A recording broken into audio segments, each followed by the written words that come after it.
Hi, everybody. Welcome again to another edition of Seekers of Meaning, the podcast TV arm of Jewish Sacred A Meeting. I am your host, Rabbi Richard Address. Thank you for joining us today. As you know, these podcasts are designed to explore various aspects of our own revolution in longevity, the impact of that revolution on ourselves, our families, our community. We're very, very happy to welcome today Wendy Green from the Carolinas. And Wendy, thank you for joining us. Wendy is a very, very famous podcaster. Her podcast is Boomer Banter. She's also a life transition coach. So it's sort of like combining a lot of things that touch us and our generation, and now the triple generational cohort that makes up older adults. Wendy, thank you for joining us. How are you doing?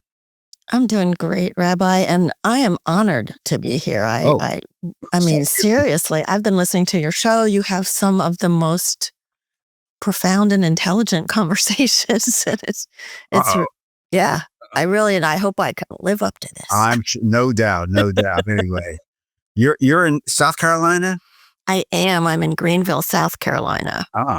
Former Phillies A team. Anyway, I hope things are well, and I hope you're healthy and everybody's good, especially in this day and age. So I'm fascinated, as I think I mentioned to you before we went on, the transitions and the changes and the choices that people make as we get older, because there's so many different options now available. I'm going to bet you that you didn't start out life as a podcaster and life transition coach. Just a shot in the dark there. You know, good guess. Good guess. Okay. I don't think there even were podcasts when I started out life. So, what did you have an aha moment on the interstate or something? Or can you just share with us how you got to do this? Because as you know from your own interviews on Boomer Banter, there are people of our generation, our cohort, that are faced with saying, I really like to do this. I have the time to do this, but can I do this? Oh boy, that's a big one. So it's interesting. My life has been a series of transitions, I think. As a child, I wanted to be Walter Cronkite. I wanted to be on the news telling the stories but kind of with a slant, like just be nice to each other, stop all the fighting and stuff. Of course that didn't happen. And what happened is I got married very young, had 2 small children, and then my husband left and I had not finished college. So I knew I'd better go get a degree in something where I could support the kids. And so I got my degree in computer science. And so it's a series, right? Computer science helps me with the technology of the podcast, but I became a trainer and got to go to so many amazing places around the world, Rabbi, to train people in the technology that we were producing. And as a trainer, anytime there's a downturn in the economy, we don't need training anymore because that's an overhead, right? So I kept trying to reinvent myself. I ended up in Maryland, became a certified change agent through Georgetown, became a certified life coach, and had my own business for a while, a kids art business, which also was about your own inner confidence, which was amazing for little kids. But the pandemic hit in 2020. I was working in corporate as an instructor again, a trainer. And suddenly I'm in my house and my 88-year-old mom is, 15 minutes away. I had to be like super careful so that I could take care of her if I needed to. The good news is I was 66, so I had Medicare. And I asked myself, okay, now what are you going to do? Transition at 66 without a job, that's not easy. And I knew many people in my generation were going to be stuck trying to figure out what's next. I had been president of my Rotary Club for a couple of years and done many TV shots because of that, public relations kinds of things. And people kept saying to me, "Oh, you're really good on camera." So I thought, well, I guess that's what I'll do. I'll do a Facebook Live and I'll talk to people about, we're not done. You're still relevant. Find meaning. We got to do this, And that's how I started. Because Facebook Live, I didn't even know about podcasts. And then someone said, "Oh, you know what? You can stream live to different channels at the same time. So Facebook, LinkedIn, YouTube. Oh, that's cool. Okay, I'll try that." Then I learned about podcasts. And 5 years in now, over 230 episodes, it's been the best journey. It goes back to my Walter Cronkite days, right? It goes back to my technology days. It goes back to my teaching days. There's so many things. And that's what I teach people. There's so many things that you've done in your life that you can bring forward. You just have to recognize them. So Boomer Banter. Tell me about Boomer Banter. How does one get a hold of it? When does it come on? Just fill me in. So Boomer Banter goes live on Mondays at 1 Eastern time. It goes live on Facebook, LinkedIn, and YouTube. And, you can find it anywhere. And then it's available on all the podcast apps as Boomer Banter. It's actually Boomer Banter Real Talk About Aging Well. Okay. Yeah. And I talk to authors and professors and medical people, and then people, rabbis, and then people, like me, just regular people. And we share stories and wisdom and inspiration. And we talk about finances. We talk about relationships. We talk about purpose. So it's fascinating. You talk to people all over the world. So you have I think a focus, if I can use that word correctly, on this idea of purpose, purpose in life, purpose in aging. There's there are themes that come up. Talk to me about what in your work, in your podcasts, what do you mean by purpose? How are you beginning to encapsulate that, program it, teach it? Go ahead. Yeah. So just like your show is called Seekers of Meaning, right? I think when we leave our full-time careers, we miss our titles, we miss our schedules, we miss our coworkers, but there's something more undefined that we miss. Maybe not right away. I think right away people are taking a breath. They're happy to be relaxed and not going to meetings. But I hear it over and over again. People are saying, nobody wants me anymore. I'm not important anymore. I have nothing to give anymore. And they get stuck, I think, Rabbi, because they're looking for that big purpose, capital P, I'm going to solve world hunger. I'm going to start a nonprofit. And I don't think that is necessary for purpose. I think purpose in my vernacular is more synonymous with meaning. What gives you meaning in life? So are you the friend that people call when they really need someone to talk to? That gives you meaning. You feel needed. Are you the person who likes to work with your grandkids and share all the wonderful recipes that have come through the family as you're sharing stories about your family's history? That gives you meaning.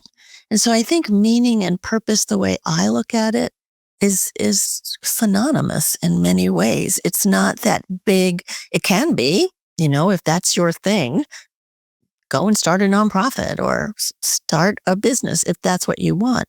But it doesn't have to be. And I think thinking it has to be scares people. It holds them back. What do you think?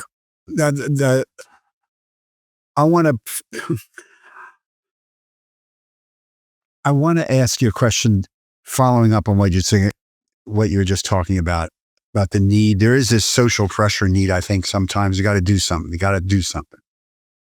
You have 20 years more of life. Go out, as you said, start a nonprofit, save the world, volunteer for whatever. Suppose, and I'm sure you've run into this in your podcast, and this just came up at a conversation on a webinar recently that I was involved with.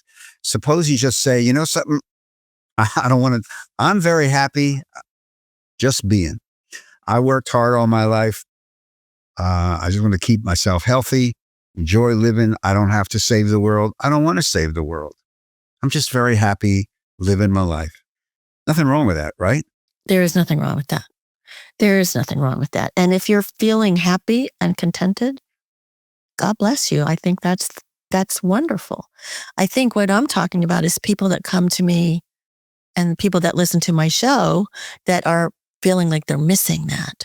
There's this emptiness in them that they want to fill with some way of giving back, some way of feeling like they still matter. Yeah. And when I was developing programs for the reform movement, we always used to talk about the baby boom generation, who is this give back generation. Is we have this, and this is, been proven. We want to give back something to society, especially the fact that so many baby boomers have the economic stability and security to be able to do that. Maybe for the first time in American history, you have this whole cohort. The perception that I want to ask you about from your work and your coaching, can you actually coach somebody to successfully age, whatever the heck that means? I'm not sure I know what that means. I know, right? But there's a lot of people writing books called Successful Aging, doing very well. Right. And my podcast is Real Talk About Aging Well. So what is that? I think each one of us is going to define that for ourselves. I think in general, when I ask people what that means, they talk about good health. They talk about, good relationships. They talk about having enough financial stability, those kinds of things. Coaching people to age well is a very individual journey. I used to try to do this as a group coaching. Wow. And I found that it's so much more individual than that. I mean, it was nice in a sense because people felt like they're not the only ones that have these feelings and these doubts and these fears and whatever. But when you really dig in and say, what is it that used to light you up? What is it that I spoke to somebody yesterday. As a child, she wanted to be an opera singer, but there wasn't money in her family for her to go to school to be an opera singer. So she finally became a financial planner and, now she's a behavioral economist. But if that was something you left behind that you loved doing, it's not too late. So I work with people to it's almost like an archaeological dig in your background to see what was it that lit you up when you were young that you didn't do, like being Walter Cronkite, like being on camera. I love it. I love being curious. I love asking questions. So I have found that thing. I love giving back with the information I share. And so I have found that thing. And so I work with people to mine their past and to develop the courage, it's courageous to go and say, well, I haven't done that in 50 years. Okay. So start little, do it now. Bite-sized chunks, Absolutely. We're speaking with Wendy Green, podcaster and the host of Boomer Banter, life transition coach here on Seekers of Meaning. And again, we thank you for joining us. If you'd like to contact us or make a suggestion, just email me at Rabbi Address at jewishsacredaging.com. We appreciate your support. There's actually on the website a little donate button. And if you want us to help support our work, just go there and click on it and follow the prompts. And if you or your organization would like to be a sponsor of one of our podcasts or a series of them, just again, email me. We'll take it from there. Wendy, what are most people afraid of as we get older? So what do I hear? I hear many people being afraid of outliving their money. That's a big one. I hear people being afraid of getting dementia, which is such a small percentage of our reality, but we are fearful of it for sure every time we forget a name or something. And I feel people being afraid of not living their life. I had another person who her husband had passed away, and she was just wrapped up in grief for like 3 or 4 years. And as she started to come out of that, she thought, I'm not so much afraid of dying. I'm afraid of not living for the next 20 years. And so people need to feel, many people need to feel that there's still a reason to get up in the morning. Yeah, the great 20th century Jewish theologian, Rabbi Abraham Joshua Heschel, in many of his books that are right over there, talked about the fact that we are creatures in search of meaning, and that we need to be needed. We need to need, and we need to be needed. We need to belong. We need to have that sense of community. How do we begin to understand that in a society is America still an ageist society, and how do we begin to deal with that? There are so many people dealing with that now, because yes, it is still an ageist society, a racist society, a sexist society. I mean, it's difficult. And I think it takes people like you and me and so many of my cohorts talking about these kinds of things and trying to raise awareness, and not just talking to ourselves. We're already on board with the idea that you're not done just because you hit 65 or 70, even 80.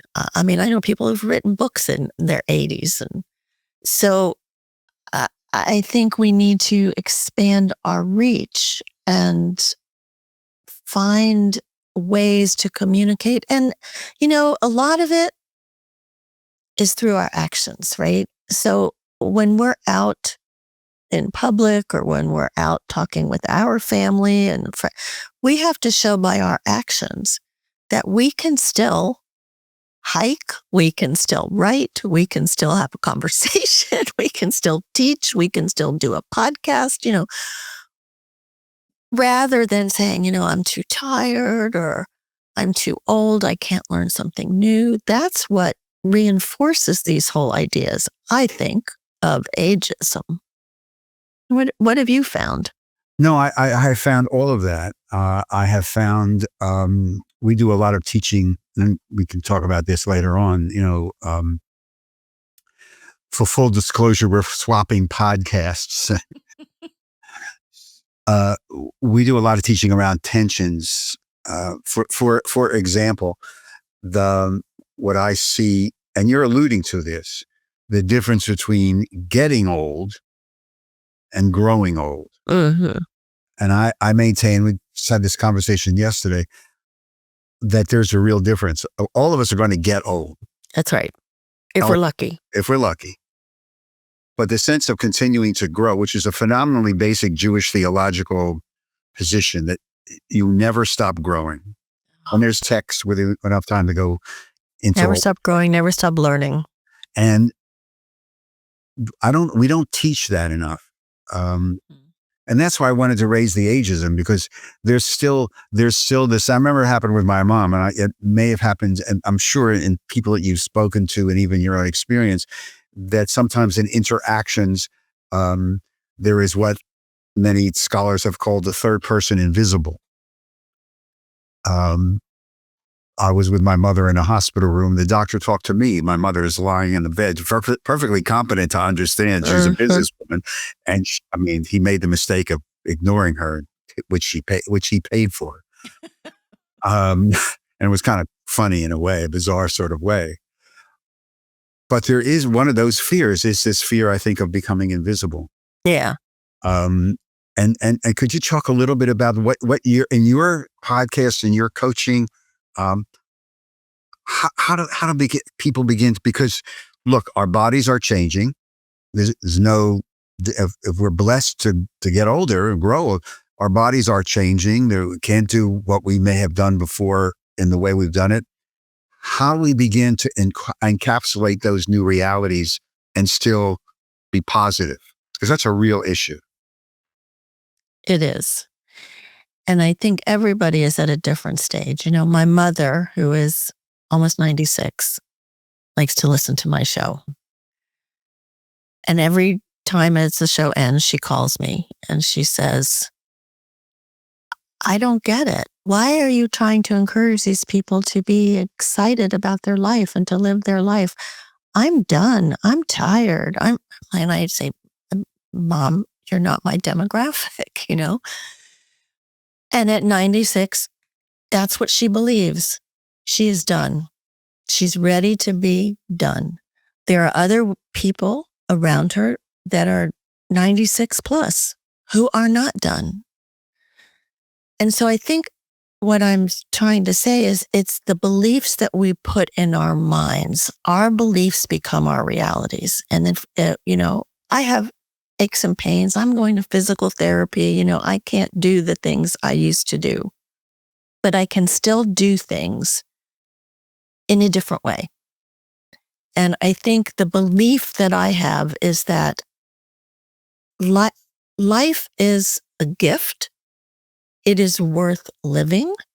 And by living, I mean appreciating the sunshine because we've had days of rain, appreciating time with my family, with my friends, with my grandchildren, appreciating the time with you to talk about things.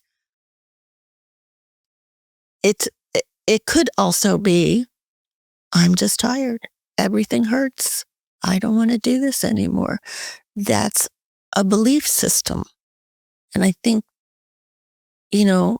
it's not a religious belief system. It's an internal, either positive or negative belief system that's going to motivate us or we're going to lose our energy. Wendy, how much do you think that those belief systems are a function of the family of origin messages that we got growing up? In my family of origin, I did have great role models. Very lucky. My mother went back to school in her 40s. She ended up getting her PhD in her 60s. Wow. Yeah. My dad had his own businesses. He was the most positive person I ever met in my life. So I know that I've picked up a lot from that. I think for other people that have had alcoholism in their families and, abuse and things where everything seemed hard, a lot of poverty, it's much, much more difficult to change those belief systems. And I think what we need to do in those cases, and what I try and help people do, is to find evidence to the contrary, right? Just because you grew up poor doesn't mean you're going to be poor. Let's look at other people who are doing similar things and find evidence to the contrary that you can pull yourself up and out of that, those kinds of things. How much is economic security and social class a factor in aging well? It's a big one. Yeah. It's a big one. And that's one of the themes that we talk about in my show is financial literacy, because yes, as you said in the beginning, the baby boom generation, a lot of people have the financial ability to give back in very generous ways. But there's also the other side that doesn't have that. Right. And that can become very scary. And as, the talk of we may lose Medicare, we may lose Social Security, we may, all of those things contribute to the fear. And now what? And the stock market goes down and you're not still earning. And now what? So I do think that's a big thing. And there's going to be a lot of reinvention in how we care for each other and find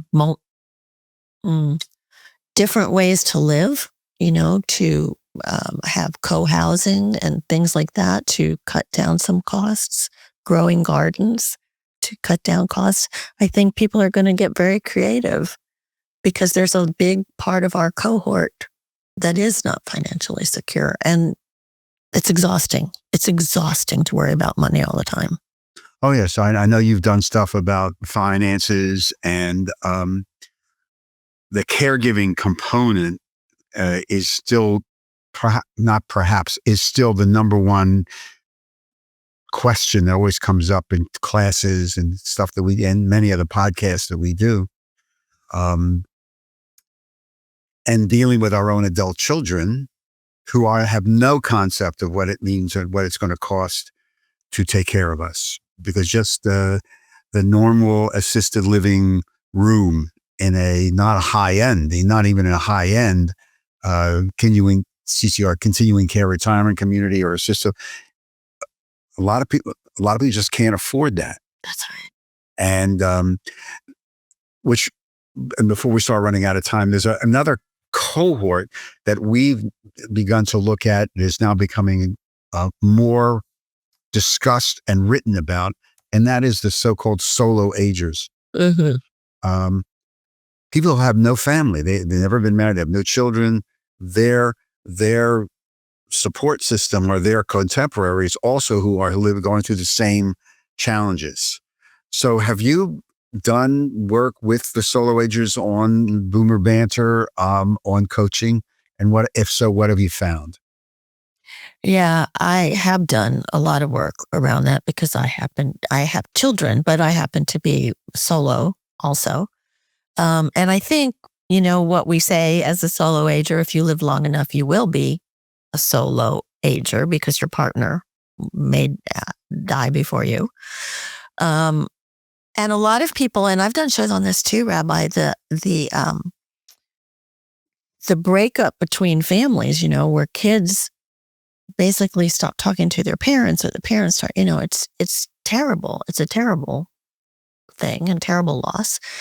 And so there's, like I said, there's many housing options that where people are starting to look at, but you have to have, what I try and tell people is you have to have that 2:00 in the morning friend, like if something happens, who are you going to call? Right? Like my kids don't live near me. They're an hour away.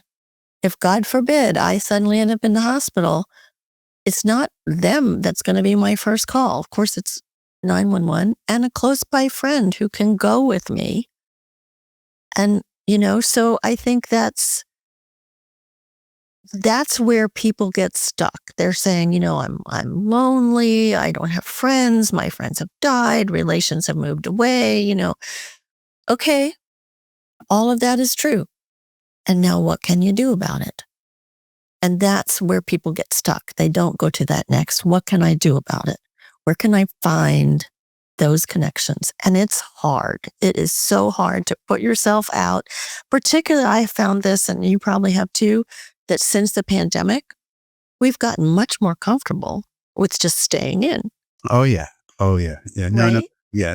Pandemic changed as significant. We still have, my theory is, as a society, we still have yet to deal with the trauma that was total cultural trauma in the United States. Absolutely. And so it's lonely. I'm in my house, but I feel safe, but in the end of the day, you need, as you said, we need a community, even if it's one or two other people. You need those people that you can call when you just need help. And it's okay to need help. That's not a failure. Oh, no. It's healthy, actually. And all the caregiving, as literature, have somebody coming on this month from AARP. All the literature supports that. Community, relationships, big stuff. It's a big part of our work in Jewish sacred aging. But before we leave, I want to ask you another question. All this healthy aging, successful aging, there's a whole subculture in America. It's not subculture anymore. They're making a lot of money on creams, potions, magic pills, whatever. On this whole anti-aging phenomenon. If you just eat kale, don't eat gluten, exercise 500 minutes a day, climb a mountain, and meditate, you'll never die. It's like, talk to me about how you're involved with a whole community of aging. You coach people. You have Boomer Banter. What's your take on this? I don't think it's new, particularly for women.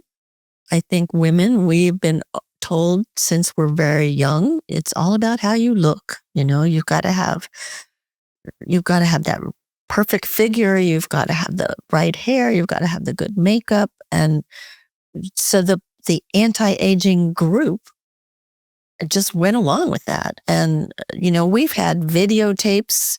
Think about Jane Fonda. We had videotapes from Jane Fonda back when we were young, to work out and stay in shape. And I think we're not saying don't stay in shape.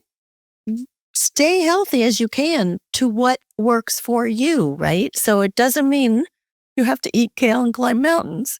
But if eating ice cream every day gives you a stomach ache, well, then don't eat it, right? It may taste good, but it's really, I think the pro-aging community is more about, let's be realistic. We want to stay positive. We want to stay active. We want, my goal is that my grandkids are now approaching college age, which is shocking. And I want to be there for every college graduation. I want to see if they marry and have families. I want to be able to dance at their weddings, those kinds of things. I want to still be able to do all of these things. I want to be able to coach and have my show for another 10 years. Why not? And so what do I need to do that? Only I can decide that, right? And that's not what the TV commercials tell me. You got to take these pills and that, although they're very convincing. Yes, they are. Oh, they're very convincing, but it I don't necessarily think that's the answer. No, I this is why I wanted to just broach this with you, because it's so personal, and beginning to see this in my own daughter and granddaughter, a much more of an acceptance of who they are. I more and more women in our generation. Well, I'm older than you are. My generation, they've gone gray. They don't care. This is who I am. And I accept who I am. I'm healthy, which leads to that whole another dichotomy that we talk about a lot between, and it's in the literature, health span versus lifespan. Right. Because more and more of our generations are vitally concerned with staying healthy, because they know if they stay healthy, everything else is going to take care of itself. And that seems to be, no matter how many potions I put on, lotions I put on, or whatever, a lot of that is totally out of our control. Totally it is. Out of our control. A lot of it is genetic. Yes. And I don't think you're that much older than me. Oh, I'm ancient. I'm 71. No, I just turned 80. Oh, So, no, you didn't. Did you? well, yeah, that's what they tell me. That's what the birth certificate says. Okay. Well, And I'm that's in my 71, family so thing. you've got it. You got me for Yeah, a no, while. so yes. But, I think you're right. I think that that's one thing positive that came out of the pandemic, is that women started to say, you know what, I'm just going to go gray. Mine's trying. Didn't No, go. but I think it's a mature, what I would call a mature spirituality. So I said, this is who I am. That's right. And I don't have to live my life as it's defined by other people, especially the media. And you alluded to this at the beginning, your authentic self. And when you find that authentic self, that's a great moment. It is. Wendy, before we leave, if somebody wants to get a hold of you, what's the website, contact information? What is it? So the website is heyboomer.biz, B-I-Z, because that was the original name of the show, Hey Boomer. And you can email me at wendy@heyboomer.biz. And the podcast is available anywhere you want to find it. It's Boomer Banter, real talk about aging well. On Mondays at 1 p.m. Eastern. Is live, and then on Apple, Spotify, wherever else. Wendy Green, thank you very, very much for joining us today. I really, really, really appreciate it. Just take care of yourself. Continued success. Say hello to your mom, and she approves of this. She will love that. And I will see you soon on your podcast, I hope. June 9th. Yes, Yep. you will. Yes. So watch for that. That's where everyone should watch live when you're on mine, because mine is live June 9th. Thank you. All of you, thank you very, very much again for your time and for joining us on today's edition of Seekers of Meaning, the podcast TV arm of Jewish Sacred Aging. And again, if you'd like to make a comment or a concern, just email me at Rabbi Address at jewishsacredaging.com. Visit us on the website. Visit us on the Jewish Sacred Aging Facebook page. We look forward to seeing you on our next edition. Seekers of Meaning is produced at the broadcast centers of Lubetkin Media in beautiful Cherry Hill, New Jersey. And as usual, a shout out to our tech guru, Steve Lubetkin. Thank you again for joining us. I am your host, Rabbi Richard Address. And until we see each other again on the next Seekers of Meaning, take care, stay safe, be well, and most of all, be kind to one another. Shalom.